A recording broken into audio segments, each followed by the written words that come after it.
Halo teman-teman semua, kembali lagi dengan saya Teresia Sitorus, peserta Latsar CPNS 2021 Kementerian Desa Pembangunan Daerah Tertinggal dan Transmigrasi. Pada kesempatan kali ini, saya akan memaparkan terkait manajemen ASN kepada teman-teman sekalian. Teman-teman semua, sudah tahukah kalian apa itu ASN? ASN menurut Undang-Undang Nomor 5 Tahun 2014 adalah profesi bagi pegawai negeri sipil dan pegawai pemerintah dengan perjanjian kerja yang bekerja pada instansi pemerintah. Jadi, ASN terdiri dari PNS dan P3K. Untuk menghasilkan pegawai ASN yang profesional, memiliki nilai dasar etika profesi, bebas dari intervensi politik, bersih dari praktik korupsi, kolusi, dan nepotisme, maka perlu dilakukan pengelolaan ASN yang disebut dengan manajemen ASN. Manajemen ASN lebih menekankan pada pengaturan profesi pegawai, sehingga diharapkan agar sumber daya ASN yang unggul dan selaras dengan perkembangan zaman selalu tersedia. Pegawai ASN berkedudukan sebagai unsur aparatur negara yang menjalankan kebijakan yang ditetapkan oleh pimpinan instansi pemerintah serta harus bebas dari pengaruh dan intervensi semua golongan dan partai politik. ASN memiliki peran sebagai perencana, pelaksana, dan pengawas penyelenggaraan tugas umum pemerintahan dan pembangunan nasional melalui pelaksanaan kebijakan dan pelayanan publik yang profesional, bebas dari intervensi politik, serta bersih dari praktik korupsi, kolusi, dan nepotisme. Selain itu, ASN memiliki tugas, yaitu melaksanakan kebijakan yang dibuat oleh pejabat pembina kepegawaian sesuai dengan ketentuan peraturan perundang-undangan, memberikan pelayanan publik yang profesional dan berkualitas, dan mempererat persatuan dan kesatuan Negara Kesatuan Republik Indonesia. Tidak cuma tugas saja, ASN juga mempunyai kewajiban-kewajiban yang harus dilaksanakan, seperti setia dan taat pada Pancasila, Undang-Undang Dasar 1945, NKRI, dan pemerintah yang sah. Kemudian menjaga persatuan dan kesatuan bangsa, melaksanakan kebijakan yang dirumuskan pejabat pemerintah yang berwenang, menaati ketentuan peraturan perundang-undangan, melaksanakan tugas kedinasan dengan penuh pengabdian, kejujuran, kesadaran dan tanggung jawab, menunjukkan integritas dan keteladanan dalam sikap, perilaku, ucapan, dan tindakan kepada setiap orang, baik di dalam maupun di luar kedinasan, menyimpan rahasia jabatan, dan hanya dapat mengemukakan rahasia jabatan sesuai dengan ketentuan peraturan perundang-undangan dan bersedia ditempatkan di seluruh wilayah NKRI. Walaupun ASN memiliki tugas dan kewajiban yang cukup berat dan banyak, tetapi tidak perlu khawatir, karena ASN juga punya kok hak-hak yang bisa didapatkan.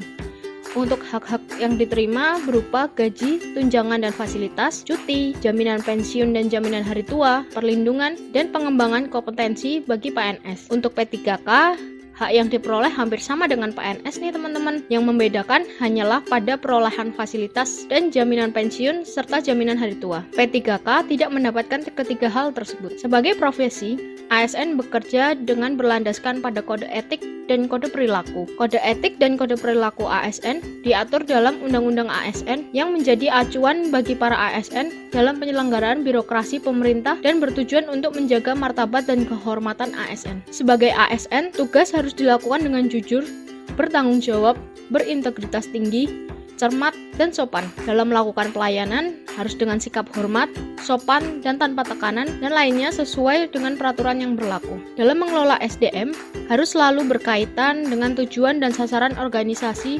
untuk mendapatkan pegawai yang produktif, efektif, dan efisien. Oleh karenanya, sistem merit menjadi bagian yang tidak terpisahkan dalam pengelolaan ASN. Bagi organisasi, sistem merit bermanfaat untuk mendukung keberadaan prinsip akuntabilitas yang saat ini menjadi tuntutan dalam sektor publik. Sedangkan bagi ASN sendiri, untuk menjamin keadilan dan juga menyediakan ruang keterbukaan dalam perjalanan karir seorang pegawai. Sehingga, sistem merit dapat diartikan sebagai kebijakan dan manajemen ASN yang berdasarkan pada kualifikasi, kompetensi, dan kinerja secara adil dan wajar, dengan tanpa membedakan latar belakang politik, ras, warna kulit, agama, asal-usul, jenis kelamin, status pernikahan, umur, atau kondisi kecacatan. Sistem merit memiliki 3 prinsip, yaitu keadilan dan kewajaran, objektif, dan berbasis kinerja. Pelaksanaan sistem merit dalam beberapa komponen pengelolaan ASN berupa penyusunan dan penetapan kebutuhan, penilaian kinerja, pengembangan kompetensi,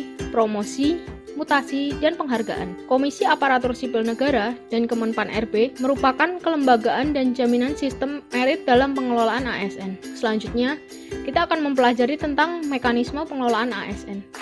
Dalam mekanisme pengelolaan ASN, di dalamnya terdapat manajemen PNS, manajemen P3K, pengelolaan jabatan pimpinan tinggi, serta organisasi dan sistem informasi. Manajemen PNS meliputi penyusunan dan penetapan kebutuhan, pengadaan, pangkat dan jabatan, pengembangan karir, pola karir, promosi, mutasi, penilaian kinerja, penggajian dan tunjangan, penghargaan, disiplin, pemberhentian, jaminan pensiun dan hari tua, dan perlindungan. Kemudian, manajemen P3K meliputi penetapan kebutuhan, pengadaan, penilaian kinerja, penggajian dan tunjangan, pengembangan kompetensi, pemberian penghargaan, disiplin, pemutusan hubungan perjanjian kerja, dan perlindungan. Selanjutnya, pengisian jabatan pimpinan tinggi utama dan madya pada kementerian, kesekretariatan lembaga negara, lembaga non-struktural, dan instansi daerah dilakukan secara terbuka dan kompetitif di kalangan PNS dengan memperhatikan syarat kompetensi, kualifikasi, kepangkatan, pendidikan dan latihan, rekam jejak jabatan, dan integritas serta persyaratan lain yang dibutuhkan sesuai dengan ketentuan peraturan perundang-undangan. Pejabat pembina kepegawaian dilarang mengganti pejabat tinggi selama 2 tahun terhitung sejak pelantikan pejabat pimpinan tinggi, kecuali pejabat pimpinan tinggi tersebut melanggar ketentuan peraturan perundang-undangan dan tidak lagi memenuhi syarat jabatan yang ditentukan. Penggantian pejabat pimpinan tinggi utama dan madya sebelum 2 tahun dapat dilakukan setelah mendapat persetujuan Presiden. Jabatan pimpinan tinggi hanya dapat diduduki paling lama selama 5 tahun. Sebagai ASN, pegawai ASN berhimpun dalam satu wadah Korps Profesi Pegawai ASN Republik Indonesia. Korps profesi ini memiliki tujuan menjaga kode etik profesi dan standar pelayanan profesi ASN dan mewujudkan jiwa Korps ASN sebagai pemersatu bangsa. Yang terakhir, sistem informasi ASN. Untuk menjamin efisiensi, efektivitas, dan akurasi pengambilan keputusan dalam manajemen ASN, diperlukan sistem informasi ASN. Sistem informasi ASN diselenggarakan secara nasional dan terintegrasi antar instansi pemerintah. Sistem informasi ASN diselenggarakan secara nasional dan terintegrasi antar instansi pemerintah. Sistem informasi ASN adalah rangkaian informasi dan data mengenai pegawai ASN yang disusun secara sistematis, menyeluruh, dan terintegrasi dengan berbasis teknologi. Nah, apakah teman-teman sekalian sudah paham terkait manajemen ASN yang telah saya paparkan? Semoga pemaparan yang saya sampaikan dapat dipahami dan dimengerti oleh teman-teman sekalian. Saya juga berharap kita semua menjadi bertambah wawasannya terkait apa yang dimaksud dengan manajemen ASN dan proses pengelolaan ASN di Indonesia, guna mendapatkan pegawai-pegawai ASN terbaik di negeri ini. Salam apik teman-teman semua.